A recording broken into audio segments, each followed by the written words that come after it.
Yeah, and so because it is a game and it needs to be fun, I wanted to create an atmosphere of excitement and you know, going beyond what they thought rugby'd become, take away some of the structure. You know, you had I was grabbing some of the women by the shorts at training and saying, "Where are you going?" "Oh, I've got to get to that side of the field, Smithy." And I'd go, "No, you don't. We're attacking here. I want you attacking here. You can. Oh, but I've got to play over that side." But you know, you can migrate there. Yeah. If you're in a ruck there, maybe you can get up and stay there. But I just want everyone attacking and not getting cluttered. I guess that aligns with our DNA as well. We've got a lot of Pacifica 100%. players play a beautiful, open, adventurous game, and probably enjoy it more. Yeah, and so excitement and fun were two of the key elements I think that I wanted to produce, because you know, when I heard that they were a bit down around the mental health stuff, the results last year, the fact that England were miles ahead and France were miles ahead in terms of professionalism, we needed some excitement and really good vibrations to come through the team, and so that's what we tried to do. I created, you know, the women all play club rugby, and the clubs are one of the biggest things in rugby for them. Like, they're so loyal to their clubs. So we decided to have club nights during the week. Tuesday night we'd have, you know, recovery on Sunday, reviews and previews on Monday, and some training. Tuesday was a hard day. I had this concept of the safest techniques are the most effective, and so we used a dojo. We'd have an hour with the backs on Tuesday morning, then an hour with the forwards. Real tough stuff in a dojo, but good technique. I think you'd done some of that wrestling stuff before the men, hadn't you? Oh, I've done it since since '97 when I started with Crusaders. But it's developed since then. It was a bit rugged back then. It's tough, but it's safe, and it's in a confined area. So we do that on Tuesday morning, hard run on Tuesday afternoon. And so Tuesday night was our club night. It was something for the women to look forward to, and we had a club captain. Aisha Letilinga was our club captain. We went to an op shop and bought her a little blazer. We all put badges on it. You know, she stood up there like a club captain. She ran the show. And we'd have different games. We'd have our awards from the previous game. Girls were allowed a beer or red wine. We'd often have food trucks come along with healthy food. It became a tradition, a Tuesday night tradition, which didn't garner a lot of favour initially from the staff. They thought it was a disaster letting athletes have a beer or a wine. You had to wear your club jersey. Sometimes we'd have Polynesian night. You know, it varied all the time, but it was fun. It was fun, and I think by the end of the World Cup, I think all the staff would have said that's one of the best things we've done. Because the way our week was structured, you know, I wanted that was a Tuesday, did you say? So I wanted the Sunday, Monday, Tuesday to be recovery time, working into some tough stuff again, getting rid of the cortisol in your body, and then build the testosterone from sort of Thursday up to the game. And that's what we did, and it worked. Awesome. They got their mojo back by the sound of it. I mean, it sounded like England and France had big, powerful forwards, and we weren't going to beat them by playing the same game. So going to our natural way of playing, which they enjoyed more anyway, sounded like a great plan. And I actually want to read something from your book that's been recently released. I tried to get hold of it a few months ago when I was in New Zealand, and I struggled, but when I was home 6 weeks ago, it was in my favourite bookstore, and it's also on Amazon. So I know you wrote that in partnership with Phil Gifford. And it's in all good bookstores now and available on Amazon. But I want to read a quote that actually starts your book, which is all about, if you have a good plan, it can save the day. And I actually remember playing ball rush at primary school myself. It was something between the Hunger Games and I don't know what, but it was pretty scary. And I really identified with this. And your quote goes, "I'm the smallest guy in my class at Pataruru Primary School. We're lining up to play bull rush at lunchtime. And because I'm small, I look like easy pickings. I'll be the first runner called. There are no teachers, no referees, no touch judges, just a bunch of bigger, stronger kids waiting to smash me as I try to run past them. But I have a healthy dose of self-preservation and speed, and I've seen how the good runners do it. So I'm going to run for the gaps, slide on one knee, get up and step the other way. It works. I survive, and a lesson I'll take throughout my playing and coaching life is learned." Can you talk? And I remember hearing something recently.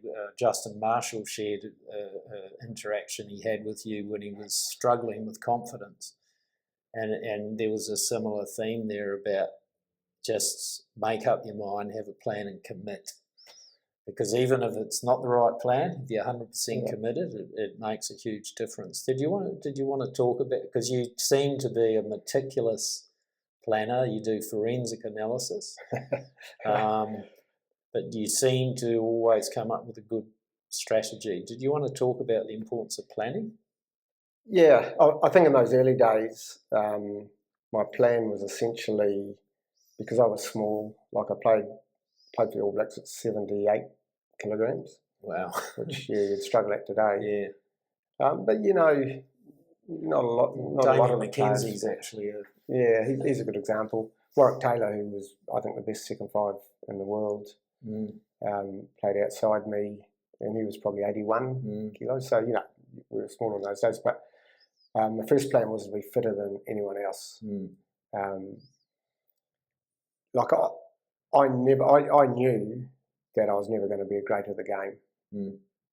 But my whole focus was on, I want to be part of a great team. And I learned through my career that if you do your job well, no matter at what level, you can be a cog in a great team. Yep. So that was the plan. Be fitter than anyone else. Secondly, basically work on what I was good at and what was important to my sort of role. Now, I was never going to be a forward, so cleaning rucks and that sort of thing wasn't something I was going to spend a lot of time on. So I started working on speed, evasion, ball handling skills. Didn't do a lot of kicking. It was something I had to learn later in my life when I started playing for Canterbury and then the All Blacks. I had to become a reasonable kicker. So I just worked on, the things that I was good at rather than the things I couldn't do. And if there were a couple of things that I couldn't do, that I needed to do, that were essential for what I needed, then I would start working on those. I had some good coaches, actually. So I went to Pataru High School, which was, Pataru is a small town, but we were probably top 5 in the country at the time. Matamata College were number 1. And we drew with them for the Tripler and Moaska Trophy, which is the champion. You become the champion team with those. So I had good coaches. Dave Merito there was a Māori All Black, and he was our first 15 coach. Then I went to Waikato University after school, but I travelled home to play for Pataru because my real dream, I guess, at the time was to play seniors for my club, Pataru Athletic, which is what I was able to do. Luckily, had a former Waikato First Five, Dave Wood, there, who was our coach, and so he helped me a lot with my First Five play. The Waikato coach, George Simpkin, is probably one of the better coaches I'd ever seen.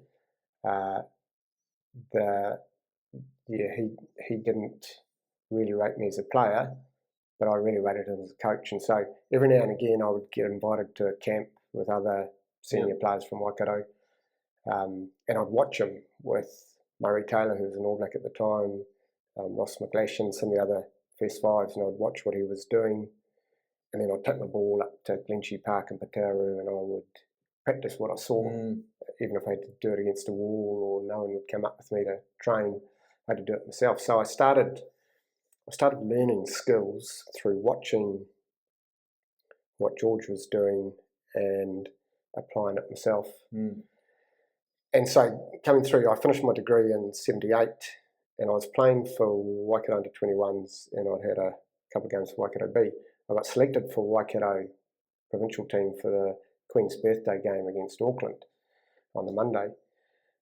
And really excited, the whole town was excited. I went to breakfast at the Riverina Hotel in Hamilton with the rest of the squad. I didn't know a lot of the squad. I hadn't even trained. I'd only had one training with them. And the coach came up to me and said, "I'm not going to play you." I was named in the team. I said, "So who's going to play?" And he said, Al Hobson, who I knew well and was a good mate of mine. So I sat on the bench and watched the game like half of Patara did. Who turned up. And that was it. That was as far as I got in Waikato. At the end of the season, my under-21 coach said, he'd been told that I wasn't going to be a first five as long as my arse pointed downwards. And I thought, well, I probably haven't got a future in Waikato. And the assessment was probably right at the time. End of 1978, I was nearly 21. I was 21. I was playing for a small town team. I had pretty good coaches, but I was still learning the game. And it was the first coaching lesson I ever got. Was they were looking at me on the outside, and they didn't see what I had inside me. And I knew I had a drive inside me that would help me, even though I was small, not terribly strong or even terribly brave. But I had a drive, and it made a real mark on me. Never measure people on the outside. You've got to look at what's inside them. So I decided to go to Teachers College. I had choice of Teachers Colleges, but I decided to go to Christchurch, get away from where I was. Sorry, Smithy, just on that, you mentioned you've got to look what's inside. I might come back to that later because it points to values and behaviour as opposed to a natural ability. Yeah, exactly. So we might come back to that. So I decided to go down there. I had been told to go and join the Christchurch club. So I went to the trials in my ER Valiant that I'd driven down there. 97 trialists. Robbie Deans was first five for them. I didn't even get the boots out of the bag. I was staying with some relations, and my uncle was an engineer at the Belfast Freezing Works. And he said to me, "Why don't you go and play for Belfast? They haven't got any backs." He probably thought I was no good. And so that's what I did when I joined the Belfast Club. Best thing I ever did. So this is the end of 78. So by April 79, I've had some pre-season games and then we're into the competition. And I'm selected for Canterbury on the bench against Mid-Canterbury down in Ashburton, your home, more or less. And so Robbie Deans was starting first five. I was on the bench. Go down there. Don't know a lot of players. I knew Billy Bush, who played for Belfast with me, and Dave Thompson. Go down there, watch the game. Didn't get on. Only time in history that Mid-Canterbury have beaten Canterbury. That's the first stroke of luck. It's a big derby, that was. Robbie Deans got dropped down to Canterbury B and switched to fullback. And I got the next game as first five for Canterbury. So this is it's just 5 months after I've been told I'll never be a first five as long as my arse pointed downwards. And then, so I played that season with Canterbury, and by the end of 79, I'm a non-travelling reserve for the All Blacks. Wow. 1 year. And I only say this, nothing to do with my ability, but how luck plays a big part in your game. It could have been so different. I could have played that Mid-Canterbury game, been dropped, never got an opportunity with Canterbury. You never know. Just a funny story. Afterwards, I didn't really know what to do. After the game, I had a quick shower, went and hopped on the bus, waiting for the rest of the players to come on. As John Collinson, another young player, was on the seat opposite me, and he handed me a quart bottle of beer. So I'm sitting there having a sip, and then the players start coming on. I put the bottle down by my feet, and Alex Wiley, Grizz Wiley, famous All Black hard man, and Billy Bush, another famous All Black hard man, they own the back seat, so they wander down to the back seat. Alex not happy about the result, and then I hear, "Who's taking my effing beer?" And I'm looking at Collinson and he's laughing, and I'm going. And so they start coming down the bus to see who's stolen the beer, and I've got my bottle between my feet, and it's dark, so they couldn't see. I got a feeling that Billy knew because he gave me a bit of a wink. Then they headed back to the back seat. But as the bus took off, my bottle rolled down the aisle. Luckily, they couldn't tell where it came from, and everyone sort of denied. Everyone was terrified of Grizz at the time. So there's a bit of luck. My career could have finished pretty quickly. That rise to fame is not dissimilar to Richie McCaw, actually. He only played half a dozen Super Games, and then he was on a European tour. That's right. There's no telling, I don't know, seems to be, it's like a wave coming in, and you make it at a certain level, you play reasonably well, you make it the next level. So end of 79, as I say, I'm a non-travelling reserve. I felt like flying over there just in case there was an injury.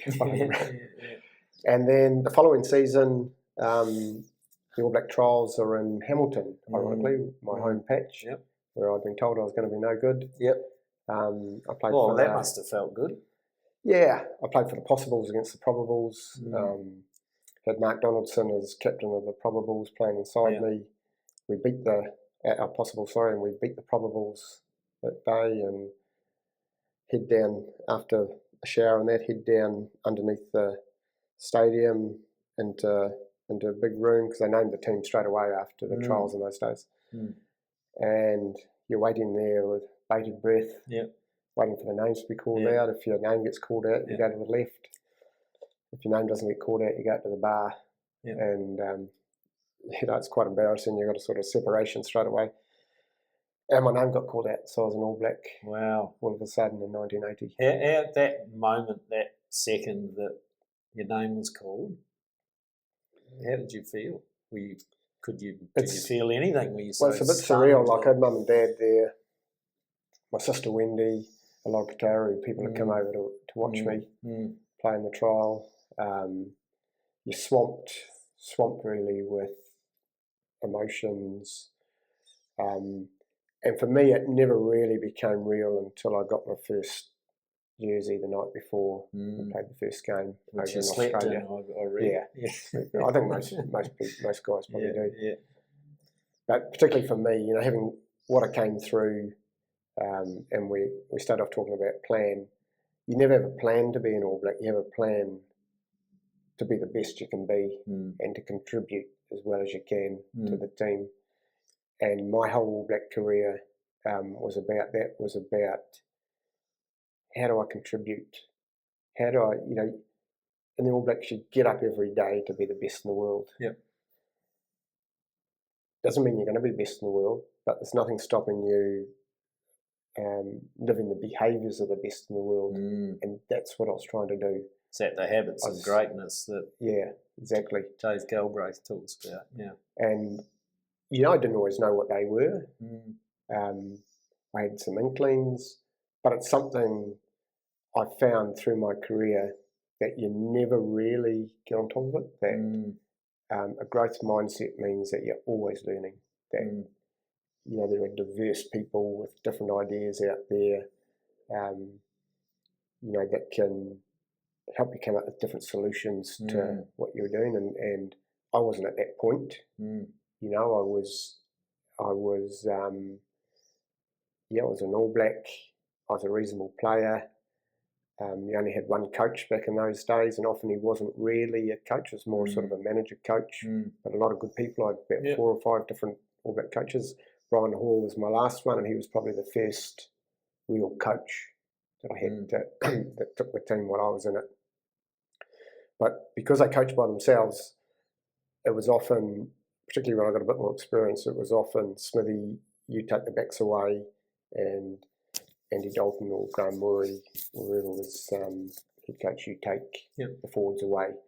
And I guess looking back on it, it started my thinking around perhaps I'll be a coach one day. Now, it wasn't professional. So what was that point, Smithy, where you thought, ooh, actually, I would probably around, love this coaching? Probably around 84, 85 when I was an experienced All Black. Yeah. And started thinking, maybe I can contribute to a team, you know, once I finished playing. Went to Casale Sicile, a little town in Italy, joined a club there as a player, but became player coach. So I was the foreign player and also the head coach. And that started my career, and it's there that the search, I guess, for new ideas, for new ways of doing things, that's probably where it started for me. I'm going to go slightly off script because you said something earlier that made me really curious, and I actually believe as a leader in a corporate context that, you know, when I hire people, I don't hire based on skill. I hire based on will, and if I believe that person's coachable. You know, and you mentioned before that when you weren't successful in Waikato, that you were judged perhaps incorrectly rather than what's on the inside and that ability to grow and to learn. I know you're a very, very analytical person, quite forensic, in fact, a bit of a pioneer in terms of using technology years and years ago, carting around very heavy computer equipment to games. And I've heard and I've researched and I hear you talk a lot about markers. So what are the markers you look for in a human being that tells you that that person's got a big, big heart, and what they may lack in natural ability, they're going to make up for, and they're going to be a great All Black? What are some of the things you look for? Because I think this can be translated, it's not specific to sport, right? There are certain values in a human being that often make them very successful. Yeah, I think you're looking for, or I'm looking for humility in the sense that they don't know everything and they've got a growth mindset. You know, it's you're looking for those players that when you ask them to do something difficult, you know, how high you want me to go. The players who stay in their safety zone usually don't make it. You know, because for them, trying something difficult and failing means they've lost a bit of their talent. Whereas for the person with the growth mindset, it's just a chance to try something more difficult and go higher and go harder. So I think that's a key attribute, the key attribute for me, along with really the ability to get better at getting better constantly. You know, I think they're key things.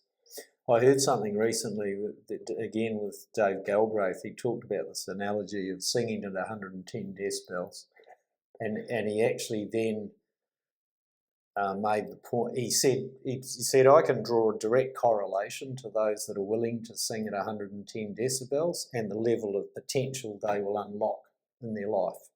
Someone's only willing to sing at 55 decibels and sit at the back of the room, they'll probably only fulfill 50% of their potential. Yeah. Was that part of that conversation with the Chiefs in that period that you and Dave, you won back-to-back titles?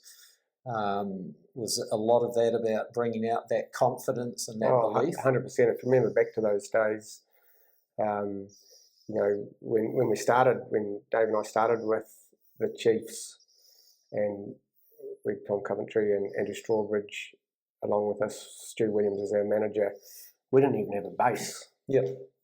So we started training at St Paul's Collegiate on the cricket field. Yeah.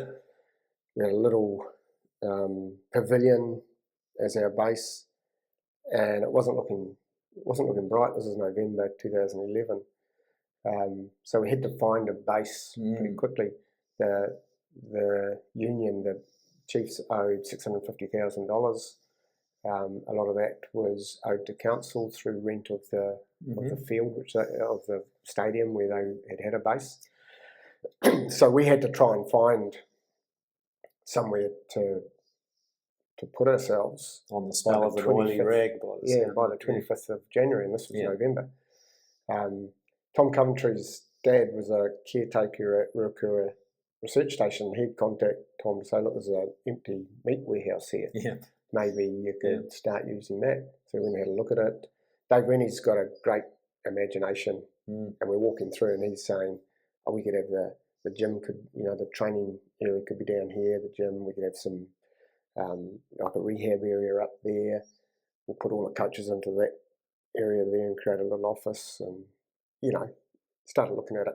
So that's what we did. Because of the lack of money, we had to do a lot of the work ourselves, so we'd give the players Wednesday off, and they had to go and help tear the place down and put the place back together.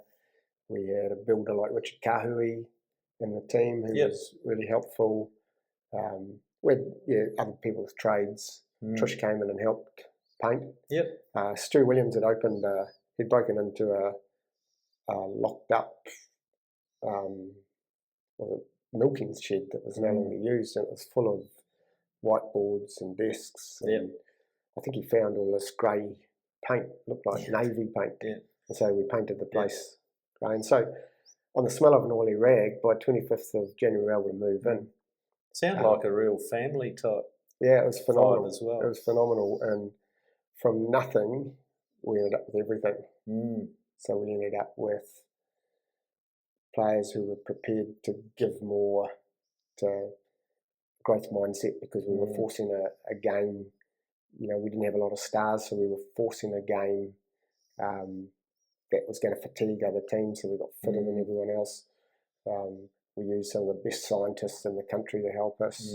A guy called E3 Smithy, who's probably the best GPS scientist I've come across probably in the world. So that the technology to track movement of a player around the field, work rates, work rates, and training at. Is that one of the markers? When we talk about attitude, and I think so. Is that important? I think so. It's training at worst case scenario. So worst case scenario being you might have to play for 3 minutes non-stop in a game, so you've got to be able to train at that. And so just changing the mindset and using, we were really innovative. We had TVs on the sideline. We used live GPS. So I remember one day. Oh, so the players could actually see. Yeah, they could see real their time. own real-time GPS. Okay.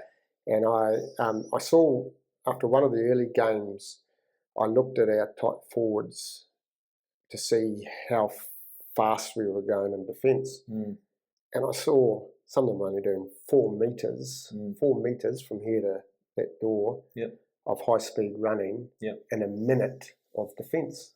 4 metres in a minute of defence. So I got them all together and I said, boys, I'm quicker than that when I go and get a beer out of the fridge that far away. And so I put them into an activity of hit the deck, get up, make a tackle, get back, a whole group of them, 15 against 15, hit the deck again, go again, do it for 3 minutes. And then I got E3 Smithy to call times out, and it was so-and-so 4 metres, so-and-so 5 metres. I said, see boys, surely we can put in more effort than that. And so after the third time of doing that, it was 19 metres of high-speed running per minute, 24 metres, up to 30 metres, and it reshaped their brains. They couldn't go back. That sort of thing, Dave Rennie was open to change, open to innovation, open to trying new ways to do things, and that's just an example of. Okay, it's interesting. I don't want to be too provocative, but I cannot believe Dave Rennie was sacked as Wallabies coach, but that's another story. They've got a good man now, so work ethic. I'm going to read something from a recent podcast which I found really inspiring. Man, they work hard. It's a working environment that really pushes boundaries, of fatigue. You're under pressure all the time, but it's beautiful. It's beautiful coming together. It's a beautiful coming together of totally committed people, all after the same thing. They're all prepared to dedicate their lives to it, and with families that support them to do it. It's an amazing environment. That was a quote from a recent podcast you did with a couple of Kiwi chaps. I think we've got a very popular podcast series in New Zealand. Must be pretty amazing being in that, but it must be exhausting. Yeah, for me, like I'm old school, so whilst I've used a lot of technology, I don't always trust the data, Validate, and I don't trust my intuition. So the hard work often has come for me outside of the season, where I had a desk at a high performance unit in Cambridge near Hamilton, and I'd been there every day over summer looking at all the other tier 1 teams, and I would look back. Hours and hours of footage. I'd look back. For a year, I used the Cornell note-taking system. So if I was looking at their attack, I was drawing up every line-out play that they had, what the cues were, what we needed to do. And I had books, pages and pages. Well, in fact, I dumped them all after I finished with the Black Ferns, and I ended up with books from my whole career in a big black plastic rubbish bag like that. Dumped it all. But I can't even estimate how much work I put into it. Yeah. And often the data did agree with what I looked at, and often my intuition agreed with what I looked at, but I wasn't prepared to accept it. So that's old school, but I just worked really hard. And then once we got together with the team, I was able to, I knew exactly what the other team was going to do in attack, how they lined up to do that, and what the cues were for different plays, and it gave the players a bit of an advantage, and they'd see that, and then they'd know probably where the ball was going to go. So it's just one little example of how hard you work when you're in an environment like that, because it's worth it, because it's so important to the country and the expectations. The All Blacks are a great team and always have been a great team because of expectation, because the public expect you to win, and you have to rise to that challenge. And so for me, rising to that challenge was fundamental to my job, and I was never going to be outworked. When I went into coaching, even at Canterbury B level, when I started coaching and took Gilbert and Acre as a sports psych, first in, last to leave sort of stuff. Yeah, it was I just felt a real responsibility to outwork whoever we were going to be playing against. And when I went to Northampton after I got sacked the second time from the All Blacks. After you sacked yourself. We can talk about that. Went to Northampton, and it was there that I looked at all the other coaches. I researched as much as I could the other coaches in the Premiership, and worked out who was in that work at a certain time and who left at a certain time, and I put 20 minutes on each of those times, so I knew that I was coming in earlier than any other coach and leaving later than any other coach. It sounds stupid, but it was just a little thing for me to show myself how much it meant and how much I was prepared not to be what would be surprised. I didn't want any surprises as a coach. I wanted to know exactly what was going to happen and how we needed to handle it. Yeah, I think that great, very, very, very good Manchester United team, the babies that Sir Alex Ferguson brought through, said the same thing about Sir Alex. They said you couldn't get into the office before him. He was always working, analysing, preparing. And sometimes it's not like for me. I look back now and sometimes I think that was stupid what I did. But I remember my first week at Northampton. It was about 7:30 at night, and I was sitting there, not quite in darkness because I had the light on in my office, but the rest of the place was dark.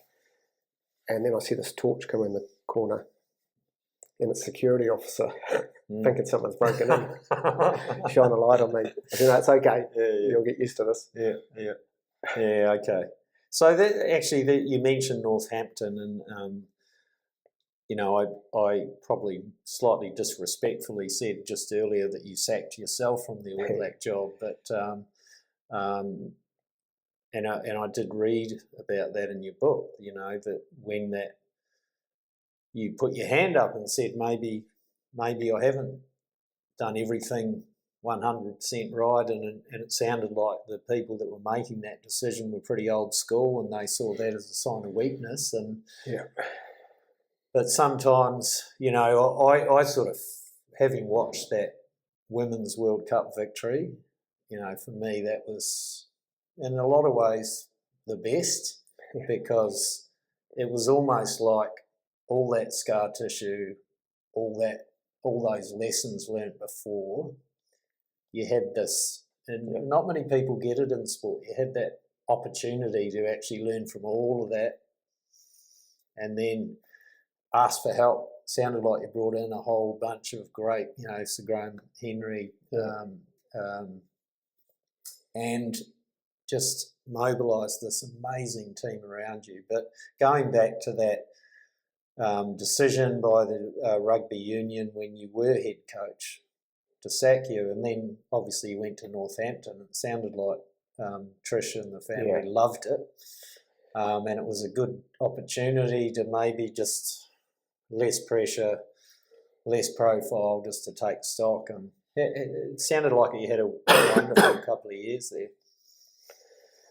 Yeah, I never saw it as taking stock and working under less pressure. Actually, I got sacked twice from the All Blacks. The first time was when I was coaching the Crusaders. So in '98, after we won our first title up in Eden Park against the Blues, but 3 days later I joined the All Blacks as a technical advisor for John Hart. And you look at the history books, we had a terrible year. And for that group of coaches and, well, there weren't many coaches, but that group of staff, for them to go to the World Cup the next year, they need to make some changes. So I got rung up, and I think I was down at Potorua at the under-21 camp, and I got a call from New Zealand Union to say, that the interviews are going on today and there's changes need to be made. And I said, oh, yeah. And they said, well, you're one of the changes, you're getting sacked. And I basically said, look, I don't really care. I'm going to try and win another Super Rugby title with the Chiefs next year, so I don't give a stuff, basically. So that was the first time. The second time was difficult. I loved that job. I loved the players that I had. But we lost a game in 2000 at Athletic Park. We'd won the first test against Wallabies in front of a world record crowd, 109,000 and something at the Olympic Stadium. And we were 24-0 up after 8 minutes. I remember turning to Tony Gilbert, who was my assistant, saying, I don't know what people moan about this job. Like, it's pretty bloody easy. And it was 24-all at half time. And it wasn't the one that Eels won with a kick. No. So we won it with a try to John Alomé. It's called the match of the century. Oh, that one. Yeah, okay. 3 tries in about the first 5. Yes, 8 minutes, 24-0. Yeah.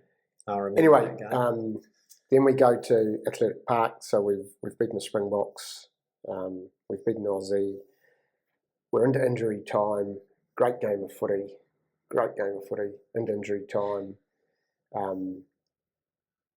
One of the players swears that he heard Jonathan Kaplan, the referee, say next time the ball's out, the game's over. And so we'd nearly scored in the corner. They had a 22 dropout. Larkin took it, and Tana let the ball roll into touch and basically went like that. We've won the game. And so Tony and I, we're up and we're heading down to pick up the Bearslow Cup and the Tri-Nations. And then the ref says, no, we'll play the line out. We lost that line out, our throw. We lost the line out. Craig Dowd, our great loose head prop, he tried to win the ball back at the next ruck, got penalised. Sterling Mortlock was off the field, so they didn't have a goal kicker. It was Eels. And so Eels stood up and took it, and nobody. The rest is history. So the following year, in the second test in Sydney, we're in the same situation. So we're up by 5, I think. Virtually into injury time, we get a penalty, kick it down to their 22, and we've got the line out throw, lose the line out, and then there's a myriad number of plays, and there's a couple of quick line outs by Aussie, and we're still playing. Tutai Kefu scores under the sticks. Oh, yeah, I remember that. And they convert it to, I think they win by a point. So we've lost 2 significant test matches the same way. Essentially. And I get home, the CEO says to me, you've got a review in 11 days now. I hadn't even been out of my house. I remember Anton Oliver, who was my captain, he rang me and said, how are you going? I said, it's a bit of a struggle, isn't it? I was building a rill, like a canal in the backyard, give me something to do. You could see it from the moon, Trish, reckon. It was that big. And Anton said, he said, I'm the same. I haven't even been out to do any shopping.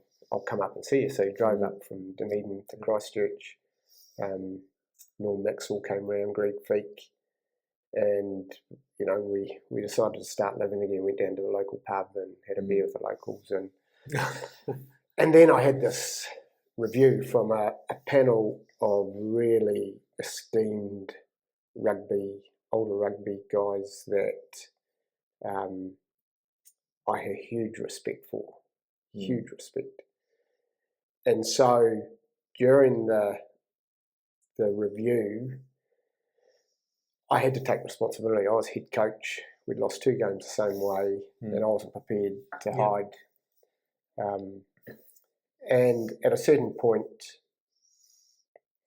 I said, look, I'd had enough marks. I had a really good review, funnily enough. I think if you're over 94%, you can just roll your job over, was the plan. And I had that ability, but I refused it and said to the group, look, I don't know if I'm good enough. I want to put myself back up for the job, but through an interview process. I think you should open it up. Do you I mean, we're all hindsight geniuses, right? Do you regret that now? No. Or are you pleased that you went then on the journey that you went on? I don't regret it, and I didn't regret it at the time. It was traumatic, particularly as the view of these great men who I respected so much. The view was, you're too weak to be an All Black coach. So I sort of knew going into the interview I had no show. But I went into the interview and I did put my best foot forward. Got rung up by the chief executive to say I'd missed out, and I said, so what was the reason? He said, the other bloke had more passion than you. And I said, John Mitchell. Yeah, and I remember saying to the CEO, maybe his on the outside and mine's on the inside. So at that point, like if I hadn't had Trish and the boys, I probably would have gone back teaching or gone in to join some sort of company. Not sure what I would have done, but I was pretty, I thought I was at the end of my coaching career, and it was Trish who said to me, look, why don't you ring Bart Campbell? Bart Campbell is Tawai Matson's brother-in-law. No, I know Tabs. Yeah, and he was just starting Mm. an agency, a rugby player agency, and he was in London. And Trish said, "Why don't you give Bart a ring and see if there's a job overseas?"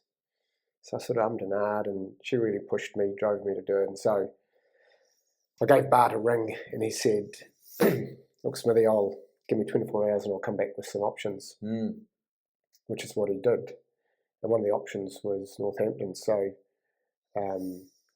I paid for myself to go over there because I didn't want to be beholden to any club. I wanted to look objectively at the clubs that he'd put up. But I walked into Northampton and I just got that feeling, yeah, this is where I want to be. Sounded like they were reasonably well resourced, Smithy, were they? They were pretty well resourced. They were ironically, they were bottom of the table with Wasps, and Warren Gatlin had just taken over Wasps. So we were both at the bottom of the table, and that was my first game actually at home, and we beat them by a small margin. But then over the 3 years, we both went up. They became the greatest team in Europe. We were top three. Never quite cracked it. We made 2 finals at Twickenham, got beaten in both, rather than not being in them probably, but get beaten. But you know, I was forever grateful for Trish supporting me in that, because it allowed me to, like, you're expected to be a leader when you're put in these positions, like as an All Black coach. Well, I wasn't a leader. I wanted to be. I don't think I really knew how to be. I was trying to be. But you know, getting overseas, meeting different people, different walks of life, different sports, allowed me to, you know, come across diverse ideas. And as I said before, I was able to find new ways of doing things, and I still do. I've still got that growth mindset where I'm, you know, I do some work with Craig Bellamy. He's a coach I've learned a lot of. I did a couple of weeks with Wayne Bennett, you know, for a young coach. Like these just priceless moments. John Wooden, which I've written about in the book, but John Wooden was 95 when I met him. The US basketball. US basketball, won 10 national championships with UCLA, brought through Kareem Abdul-Jabbar and players like that. So he's 95 when I was at a conference, and the conference leader asked if I wanted to have a cup of tea at John Wooden's. Man, I'd love to do that. So there's a few of us from New Zealand Rugby Union went along. One of them filmed it, so I've got a video of the interview, and we took along an All Black rugby jersey. So I walked in and shook his hand, said who I was, and presented the rugby jersey and explained who the All Blacks were. And he said, this really surprised me, he said, "Wayne, I know who the All Blacks are. I work for the New Zealand government," and I think he said 1959. I worked for the New Zealand government teaching basketball. 59, yep. So I know who how big rugby is in that system. So then he took the jersey and he looked around he had a little house. He looked around, there wasn't one spare piece on the wall that he could put it.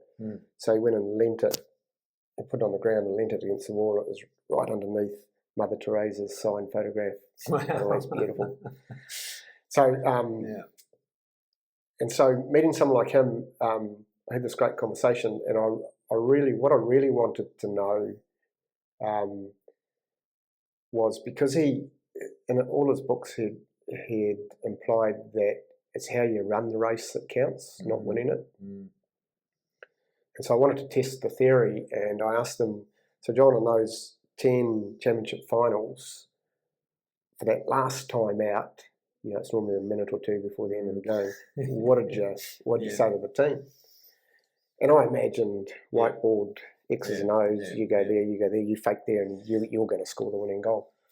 But he said, no, none of that. So I said the same thing in each of those finals to the team. I asked, what was it?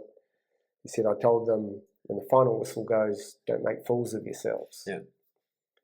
Now, that's beautiful, isn't it? Don't make fools of yourselves. And that's about love of the game, faith in your players, respect for the other team and the referees.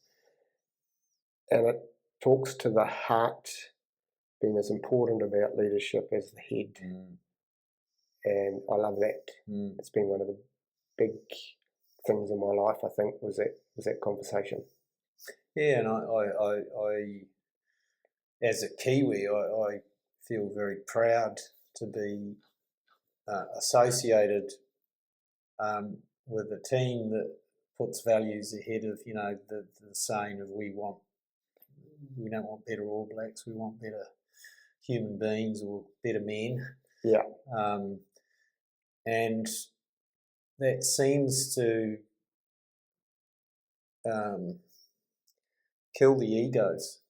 Yeah, it's more about the team than the individual. I think vision-driven, values-based is a good way to talk about a team. I started with Gilbert Anoka as a player. He helped me as a player. We met at a school he was teaching at. I was selling sports equipment, and we linked up in about 1983.